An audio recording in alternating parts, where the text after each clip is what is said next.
March 1944.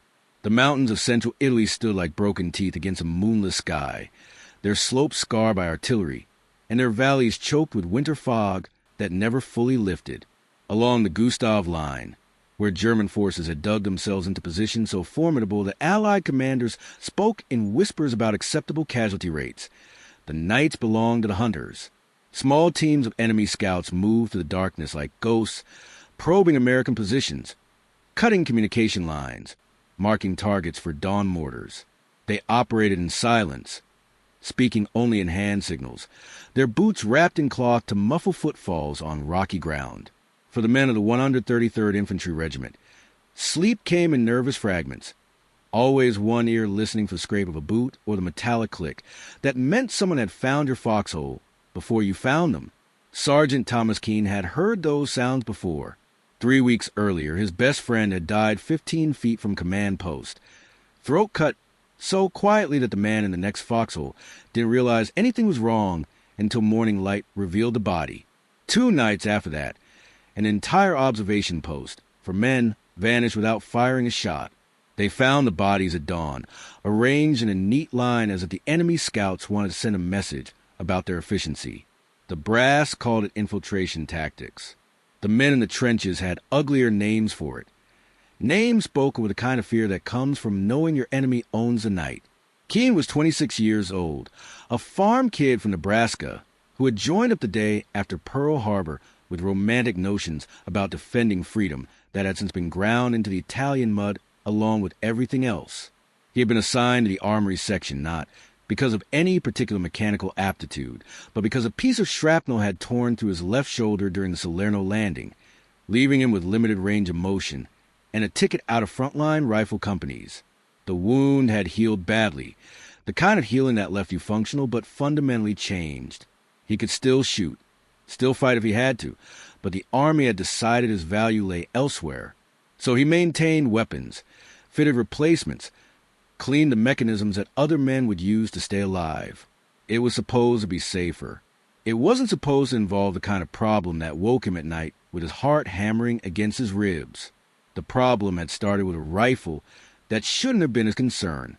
A corporal from Easy Company had brought in an M1 carbine with a damaged bolt, the result of a misfire that had cracked the locking lugs and bent the extractor claw.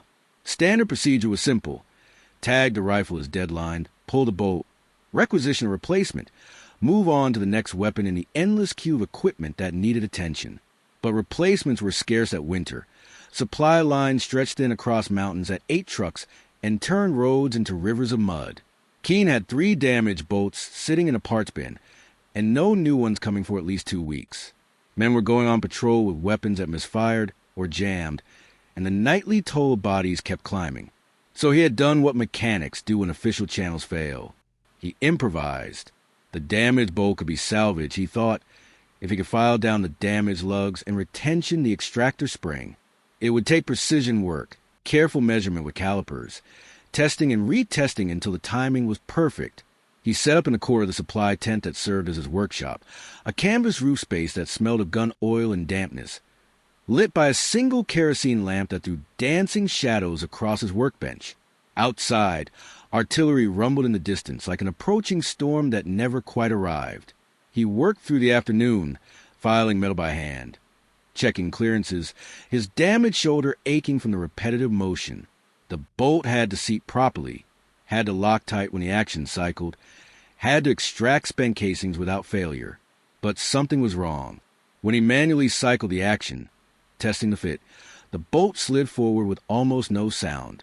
The normal metallic clack of the M1 carbine's operation, the distinctive noise that every soldier knew, the sound that marked you as American in the darkness, was gone. Instead, there was only a soft whisper of metal on metal, so quiet that it barely carried across the tent. Keane froze, his hand still on the rifle. He cycled the action again, slowly listening. The same result. The bolt moved like liquid, smooth and nearly silent. He had accidentally created something that shouldn't exist.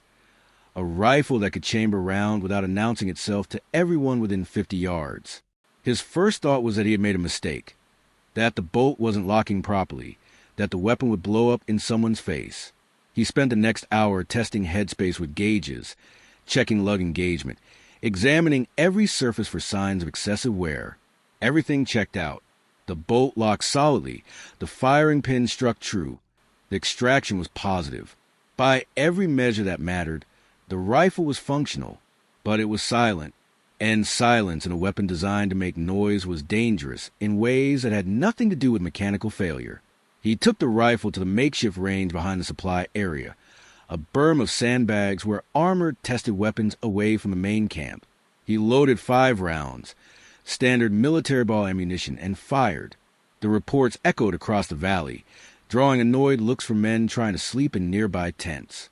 But between those reports, as he worked the action to chamber each new round, there was almost nothing. Just that whisper, that soft sliding that could barely be heard over the sound of his own breathing. A normal M1 carbine announced each cycling with authority. This one moved like a secret. Keane ejected the magazine and field-stripped the weapon on a supply crate, laying out each component for inspection. The bolt showed no signs of stress. The barrel was clean. The chamber was undamaged.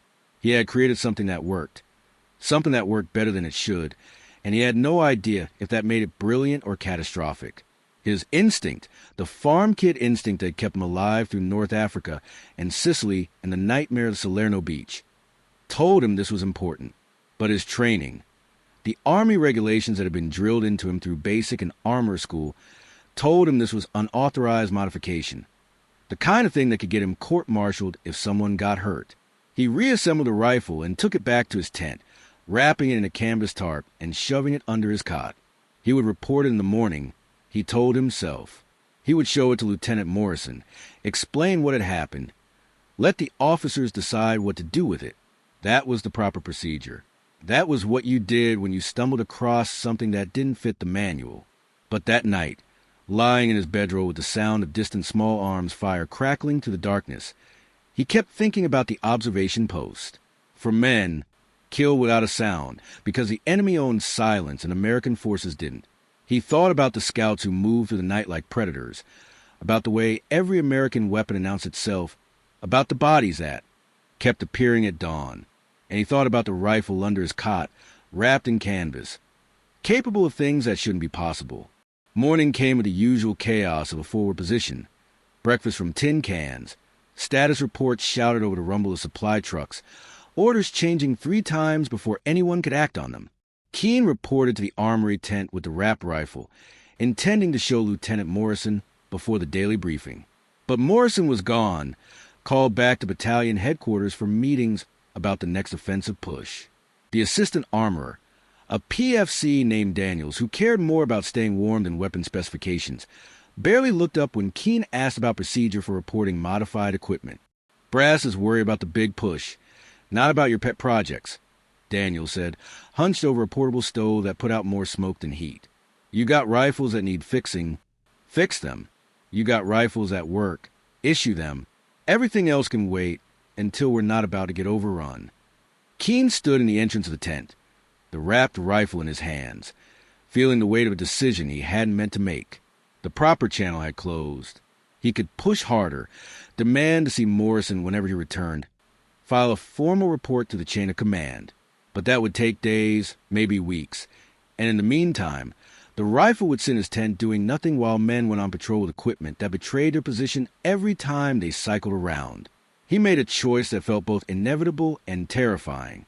He would test it himself, not in combat. He wasn't stupid enough to trust an unproven modification in a firefight, but on a patrol, a simple perimeter check where the stakes were low and he could evaluate the weapon's performance under field conditions. If it worked, he would have concrete evidence to present to Morrison. If it failed, he would be the only casualty of his own experiment. It was the kind of logic that made sense at 4 a.m. when you hadn't slept properly in weeks. Getting assigned to a patrol was easier than it should have been. The regiment was stretched thin, rotating men through night watch on a schedule that left everyone exhausted. When Keane volunteered to tag along with a routine perimeter sweep, officially to check on weapon performance in field conditions, which wasn't entirely a lie, the patrol sergeant barely blinked. They needed bodies, and Keane was a warm body with a rifle. The fact that the rifle was unusual didn't come up because he didn't mention it. The patrol consisted of 8 men. The sergeant, 6 riflemen from different companies thrown together by the demands of the duty roster, and Keane. They were assigned a sector along the eastern approach to the regimental position, a stretch of rocky hillside dotted with scrub pine and shell craters that provided excellent concealment for anyone approaching from the German lines. Intelligence reported low enemy activity in the area, which meant nothing. Intelligence had reported low activity before the observation post-massacre too. They moved out at 2200 hours, just after full darkness settled over the mountains. No moon, heavy cloud cover, visibility reduced to maybe 20 feet even with eyes adjusted to the dark. The patrol sergeant, a wiry Texan named Horvath who had survived since North Africa by trusting nothing and no one, set a slow pace.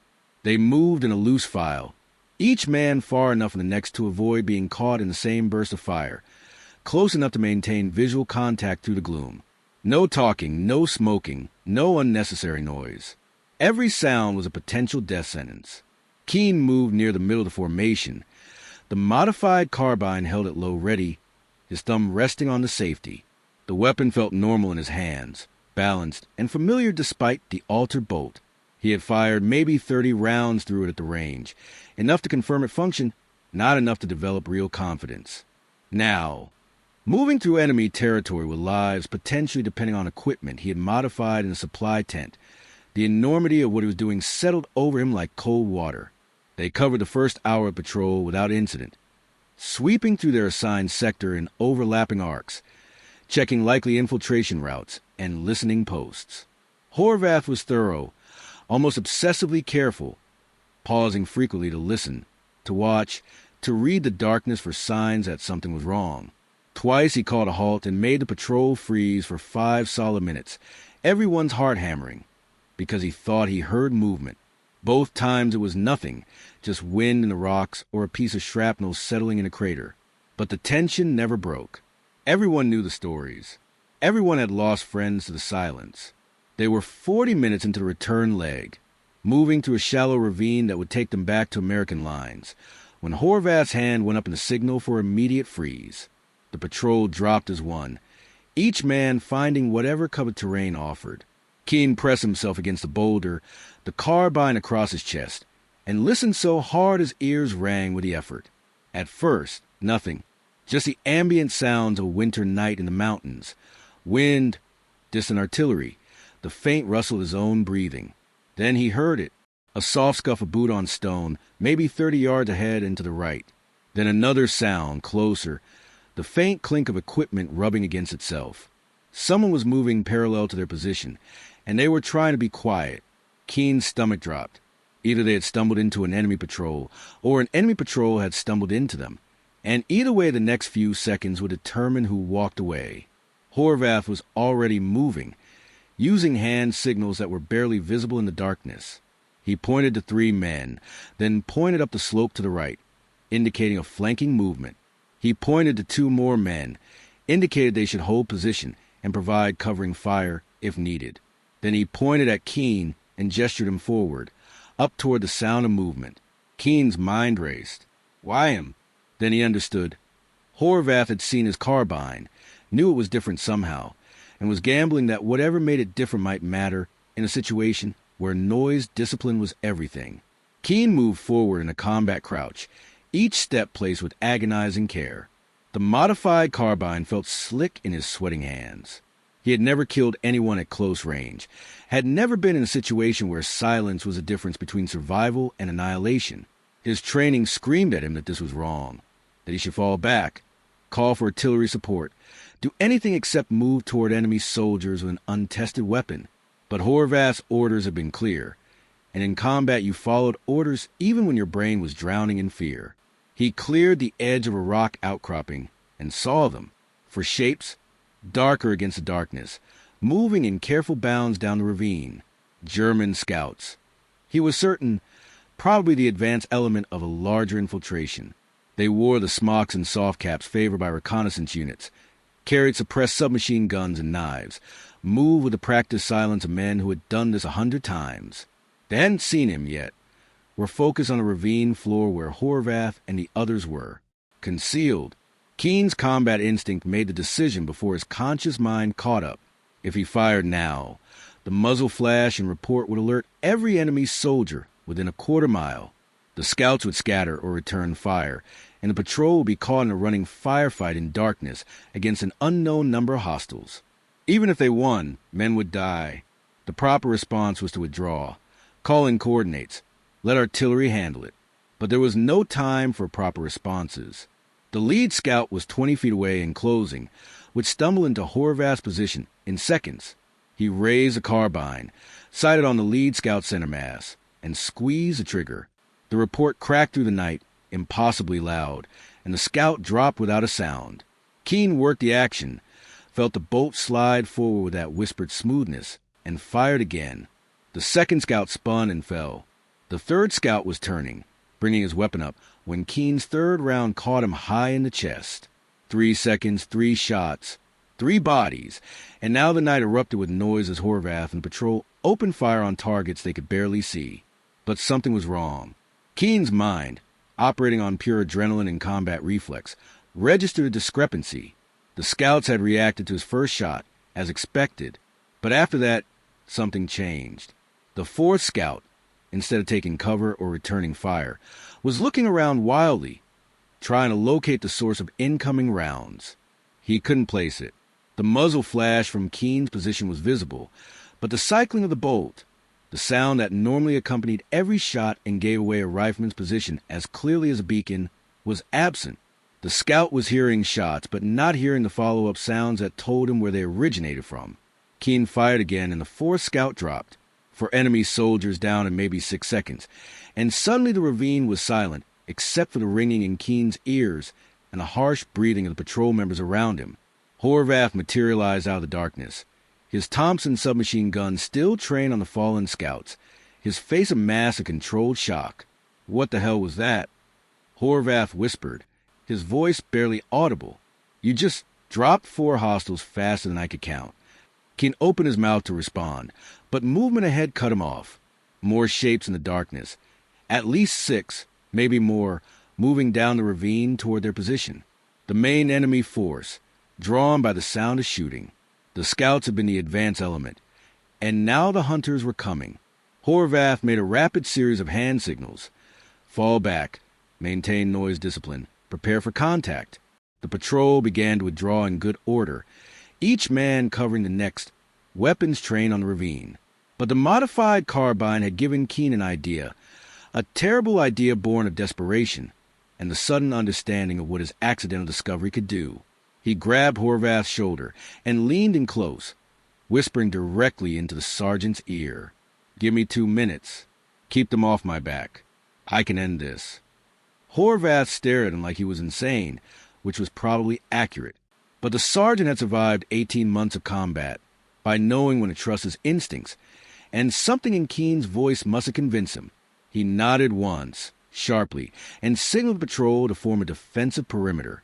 Keane moved away from the group, working his way up the slope to a position that overlooked the ravine, a spot where he could see without being silhouetted against the sky. The enemy's soldiers were moving more cautiously now, aware that something had happened to their scout team, but not sure what. They were spread out, using proper tactical spacing, weapons at the ready. Keane counted 7 men, all of them moving with the confidence of veterans who owned the night. Under normal circumstances, 8 American soldiers stumbling into 7 German scouts would result in a vicious close-quarters firefight with casualties on both sides. The Americans would probably win through superior firepower, but men would die in the process. Keane settled into a prone position behind a fallen tree, the carbine stock pressed tight to his shoulder. His heart was hammering so hard he could feel it in his teeth, but his hands were steady. Years of hunting deer in Nebraska cornfields had taught him patience, had taught him how to control his breathing, how to wait for the perfect shot. He picked his first target, the leftmost soldier in the advancing line, and fired. The man dropped. He cycled the bolt, that whisper of metal on metal, and fired again. Another soldier fell. The remaining enemy soldiers froze, trying to locate the threat. They had heard the shots, but in the chaos of the ravine with its rock walls and multiple echoes, They couldn't pinpoint Keane's position, and critically, they weren't hearing the cycling of his weapon between shots. To their ears, it sounded like multiple shooters firing from different positions, a coordinated ambush rather than a single rifleman. They began to retreat, moving back up the ravine toward their own lines, firing blind suppression bursts that went nowhere near Keane's position. He fired again, dropped a third soldier, cycled the bolt, fired, dropped a fourth. The remaining 3 enemy soldiers broke and ran, abandoning their wounded, abandoning the bodies of the scout team, fleeing back toward German lines with the kind of panic that comes from being hunted by something you can't see or hear clearly. Keane let them go. He had accomplished what he needed to accomplish. 7 enemy soldiers neutralized without a single American casualty, without calling down artillery that would alert every German unit in the sector. He slid back down the slope to where Horvath and the patrol waited, their weapons trained on the ravine, their faces showing the strain of men who had expected to die in the next few seconds. Horvath grabbed him by the shoulder, hard enough to hurt, his expression caught between fury and amazement. "You're going to explain that," Horvath said, and it was a request. The patrol withdrew to American lines in double time, hauling the bodies of 2 German scouts for intelligence purposes, leaving the rest for recovery teams. They crossed into the safety of the defensive perimeter just before midnight, exhausted and wired on adrenaline. Keane expected to be pulled aside immediately, expected questions about his weapon and his actions. Instead, Horvath took him directly to the command post, bypassing normal after-action procedures, and demanded an immediate meeting with Lieutenant Morrison. Morrison had returned from battalion headquarters an hour earlier, was trying to catch a few hours of sleep before the dawn briefing. He emerged from his tent looking haggard and irritated, ready to dress down whoever had disturbed him. But Horvath didn't give him the chance. In clipped, efficient sentences, he described the patrol, the contact, and what Keane had done with the modified carbine. Morrison's expression shifted from irritation to attention to something that looked like calculation. "Show me the weapon," Morrison said, his voice flat and controlled in the way of officers who were thinking 3 moves ahead. Keane handed over the carbine. Magazine removed, action locked open in the safe position. Morrison examined it under the light of a gas lantern, his fingers tracing the modified bolt, checking the fitment, testing the action. He cycled the bolt manually, slowly, and his eyebrows went up at the near silence. He did it again, faster, and Keane saw the moment when understanding hit the lieutenant. Morrison had been an infantry officer before transferring to logistics, had led men through North Africa, understood intimately what noise meant in combat. "You made this?" Morrison asked, his eyes on Keane. "By accident, sir. I was repairing a damaged bolt. Got the clearances wrong. Or maybe right. I'm not sure which." Morrison cycled the action again, then looked at Horvath. "You're certain about what happened out there?" He engaged multiple hostiles with this weapon, and they couldn't pinpoint his location. "Positive, sir. I watched him drop 4 scouts in maybe 6 seconds, then engage the main force from an elevated position. The enemy had no idea where he was. They were shooting at ghosts." Morrison set the rifle down carefully, as if it might explode.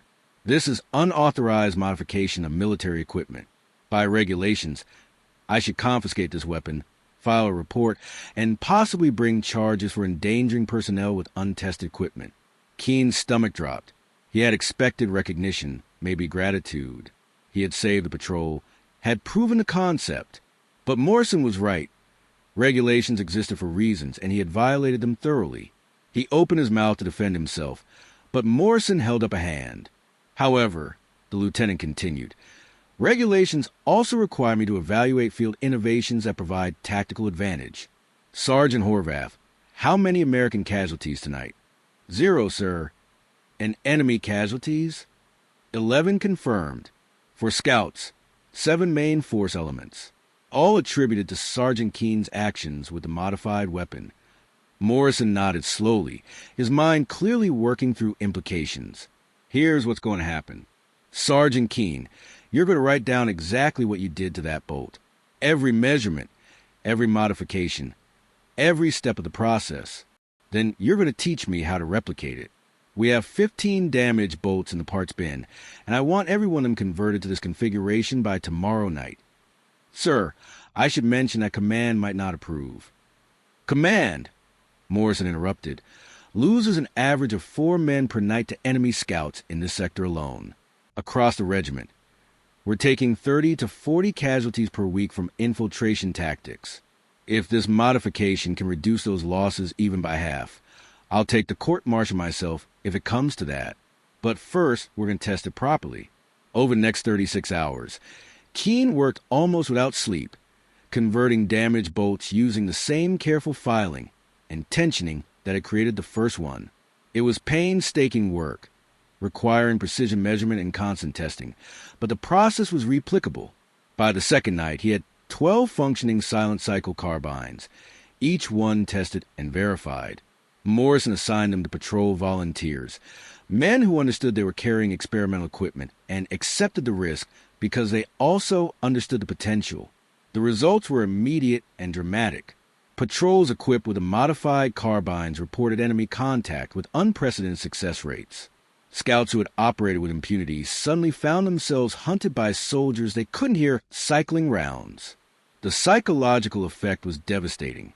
German reconnaissance units, accustomed to owning the night through superior stealth training, began reporting American patrols that moved like ghosts and could engage without giving away positions. After 2 weeks, enemy infiltration attempts in the 133 RD's sector dropped by 60%, but success bred problems. Word of the modified weapons spread to the regiment, then to adjacent units, then up the chain of command. 3 weeks after the initial patrol, Keane found himself standing at attention in front of a full colonel from Divisional Ordnance, flanked by 2 captains who looked at him like he was either a genius or a saboteur.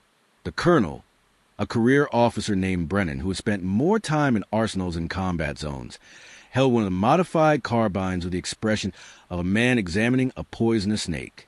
"Sergeant Keane," Brennan said, his voice clipped with Boston accent and barely controlled anger, "do you have any idea what you've done? This weapon violates at least 6 ordnance regulations.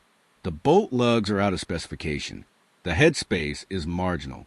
The timing could fail catastrophically, resulting in out-of-battery detonation that would take the shooter's face off. And you produced 12 of these disasters and distributed them to frontline personnel without proper testing protocols or safety certification." Keane kept his eyes forward, his voice level. "Yes, sir, I'm aware of the risks. But I'm also aware that we've reduced infiltration casualties by more than half since deployment. Every man carrying these weapons is alive today because they can engage the enemy without broadcasting their position. Anecdotal evidence is not a substitute for engineering analysis," Brennan snapped. "I'm ordering immediate confiscation of all modified weapons. Any soldier found carrying non-standard equipment will face disciplinary action. This experiment ends now." Lieutenant Morrison, standing to the side of the room, cleared his throat. "Sir, with respect, those weapons are currently deployed on patrol. Recalling them immediately could compromise operational security and put men at risk during equipment transition." Brennan turned on Morrison with the kind of fury that only staff officers who felt their authority challenged could muster. "Lieutenant, are you suggesting I don't understand tactical realities?" "No, sir. I'm suggesting that the tactical realities on the ground might not align with ordnance regulations written in rear area facilities." The room went silent. Challenging a colonel, even politely, was a career-ending move. Keane watched Morrison's military future evaporate in real time and felt sick. This was his fault, his modification, his decision to test it in the field.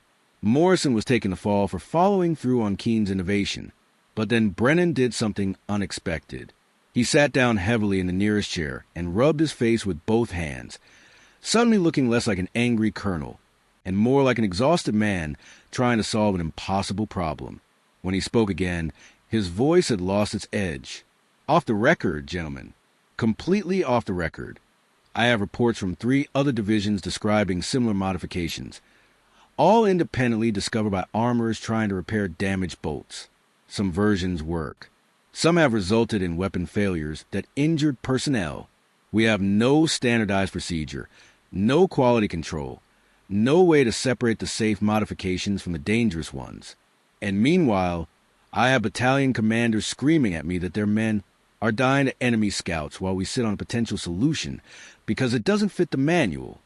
He looked at Keane directly, and there was something in his expression that might have been respect. Your version works. I've reviewed the after-action reports, examined the weapons, even fired one myself at the test range. It's brilliant. It's also completely unauthorized, and I cannot officially approve it because if I do, I'm setting a precedent that any mechanic with a file can start modifying weapons without oversight. So what happens now, sir? Keane asked, genuinely confused about whether he was about to be commended or arrested. Brennan stood and paced a small room, his hands clasped behind his back in the classic pose an officer thinking out loud. What happens is that I confiscate these weapons, as required by regulations. I file a report stating that unauthorized modifications were discovered and corrected. That report will make its way through channels and eventually be filed away in some archive where no one will ever read it. He paused, turned to face both Keane and Morrison. But before I confiscate these specific weapons, I'm going to need at least 48 hours to arrange transportation and proper documentation. During that 48 hours, it would be impossible for me to prevent these weapons from being used on already scheduled patrols, since recalling equipment from active operations would compromise tactical effectiveness. And if, during those 48 hours, someone were to accidentally leave detailed technical specifications for the modification process in the Divisional Ordnance Office, where they might be discovered by armorers from other units who were looking for solutions to similar problems, well, I couldn't be held responsible for what people found lying around. Morrison caught on first, his expression shifting from resignation to cautious hope. So you're saying the official record will show confiscation and termination of the program, but the unofficial reality will be continued deployment and information sharing. I'm saying, Brennan replied carefully, that the Army runs on two parallel systems, official policy and field reality. Official policy requires me to shut this down. Field reality requires me to keep soldiers alive. I've learned that sometimes the best thing a staff officer can do is move slowly enough that the field has time to adapt before policy catches up. Keane felt something unodd in his chest, a tension he hadn't realized he was carrying. Thank you, sir. Don't thank me, Sergeant. Thank the 200 men who are alive today because you had the sense to test your idea and the courage to use it when it mattered. Now, both of you are dismissed. And Keane, when you write up those technical specifications, be very precise. Other armorers need to replicate this exactly, not approximately. Lives depend on getting the details right. The 48 hours that Brennan promised stretched into 3 weeks as bureaucratic processes move at their characteristic glacial pace. During that time, Keane trained 6 armorers from different regiments, walking them through each step of the modification process, emphasizing the measurements that mattered and the tolerances that couldn't be compromised. The silent carbines proliferated through 5th Army units operating in the Italian mountains, never officially authorized but never quite forbidden either. Enemy after-action reports, captured later in the war, would describe American night patrols in early 1944 as demonstrating irregular weapon characteristics inconsistent with known armament. German scout units reported increasing casualties and decreasing effectiveness, attributing losses to improved enemy night fighting doctrine without understanding that the doctrine hadn't changed, only the tools. By April 1944, infiltration casualties in divisions employing the modified carbines had dropped by nearly 70% compared to units still using standard equipment, but the success remained invisible in official records. The modified carbines were never assigned a formal designation, never appeared in ordnance manuals, never received the kind of recognition that innovations like the bazooka or proximity fuse enjoyed. Men who carried them knew they had an edge, but they couldn't explain why in after-action reports because the weapons officially didn't exist. Armorers who produced them kept their methods quiet, passing along the knowledge through informal networks that operated below the radar of official channels. Keane himself remained a sergeant in an armory section, filing reports about routine weapon maintenance, saying nothing about the nights he spent training other mechanics in the art of converting damaged bolts into silent cycling mechanisms. He received no medals, no commendations, no recognition beyond the occasional nod from a patrol sergeant who understood that the weapon he carried was different and that difference had saved his life. It was enough. Keane had never joined the Army for glory. He had joined because men like his friend, the one who died with his throat cut 15 feet from safety, deserved better than to be hunted in the darkness by an enemy they couldn't hear. The war moved on. The Fifth Army broke through the Gustav Line in May, fought through Rome in June, ground northward to the mountains toward the Po Valley. The modified carbines went with them, carried by men who never knew the name of the mechanic, who had accidentally discovered that a damaged bolt, properly tuned, could cycle without sound. Some of those weapons survived the war, made at home with veterans who kept them as souvenirs, never realizing they were carrying pieces of unauthorized history. One carbine ended up in a private collection in Oregon, purchased at an estate sale by a collector who noticed the unusual bolt configuration. He sent photographs to military historians, asking if anyone could explain the modification. No one could. The official explanation was that it was battlefield damage, improper repair work, something that shouldn't have functioned but somehow did. The collector kept it in a display case with a handwritten note. M1 carbine, Italian campaign, unknown modification. Thomas Keane mustered out in December 1945, returned to Nebraska, married his hometown sweetheart, and took over his father's farm. He never spoke about the war except in the vaguest terms, the way many veterans didn't. When his children asked what he had done in the Army, he said he had repaired weapons and helped keep equipment running. It was technically true. It was also wildly incomplete, but completeness wasn't the point. The point was coming home, building a life, raising children who would never have to crouch in a foxhole listening for the sound of a boot on stone. He died in 1987 at the age of 69, surrounded by family. His war service summarized in a 2-line obituary that mentioned the Bronze Star he had received for meritorious service in a combat zone. The citation for that Bronze Star, filed away in military archives, was deliberately vague about what the meritorious service had entailed. It mentioned technical innovation under combat conditions and initiative in solving operational problems, but it never mentioned carbines or bolts or the 100-plus soldiers who walked away from patrols that should have killed them. Years later, a military researcher combing through casualty statistics from the Italian campaign noticed an anomaly. In early 1944, infiltration casualties in several Fifth Army units dropped precipitously over a 3-week period, with no corresponding change in enemy tactics or American doctrine. The researcher flagged it as a statistical curiosity, possibly related to German supply problems or American air superiority, and moved on to other data. He never connected the casualty reduction to reports of unauthorized weapon modifications, because those reports had been carefully buried under layers of bureaucratic language designed to protect the officers who had looked the other way. The true story remained fragmented, scattered across fading memories and deliberately obscure paperwork, known completely by no one except the men who had carried the weapons and understood what they could do. Some of those men tried to explain it to their children or grandchildren, but the explanations never quite captured the essential truth, that sometimes survival depended on silence, and silence depended on a mechanic who knew how to tune a damaged bolt to cycle like a whisper. In the end, Thomas Keane's legacy was measured not in recognition or awards, but in absences. The soldiers who didn't die in the Italian mountains, the families who got to welcome their sons and fathers home, the names that never appeared on casualty lists because one mechanic had improvised a solution to a problem no one had officially acknowledged existed. It was a kind of legacy that left no monuments, inspired no parades, merited no chapter in official histories. But for the men who survived those night patrols, who faced enemy scouts and walked away because their weapons didn't announce every chambered round of darkness, it was a legacy that mattered most.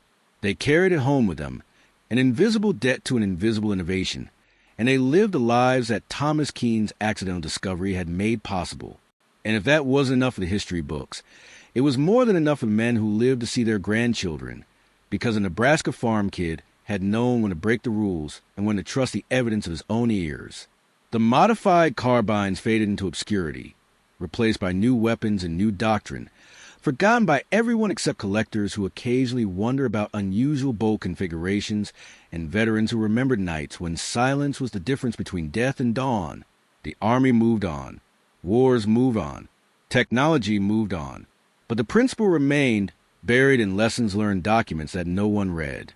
That sometimes the most important innovations come from the bottom up, from mechanics and supply tends who see problems that staff officers never encounter, and that bureaucracy's greatest sin is not malice but inflexibility.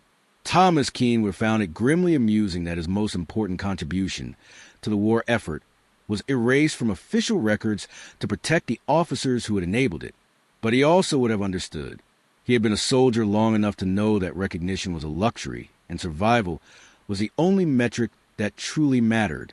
And by that metric, his success was absolute and undeniable, measured in negative space, and the casualties that never happened and the funerals that never took place. The jam bolt that became a silent striker saved more lives than anyone could count. And the mechanic who discovered asked for nothing more than the knowledge that his improvisation had mattered. In a war full of grand strategies and historic battles, it was a small thing, but to the men who came home because of it, it was everything.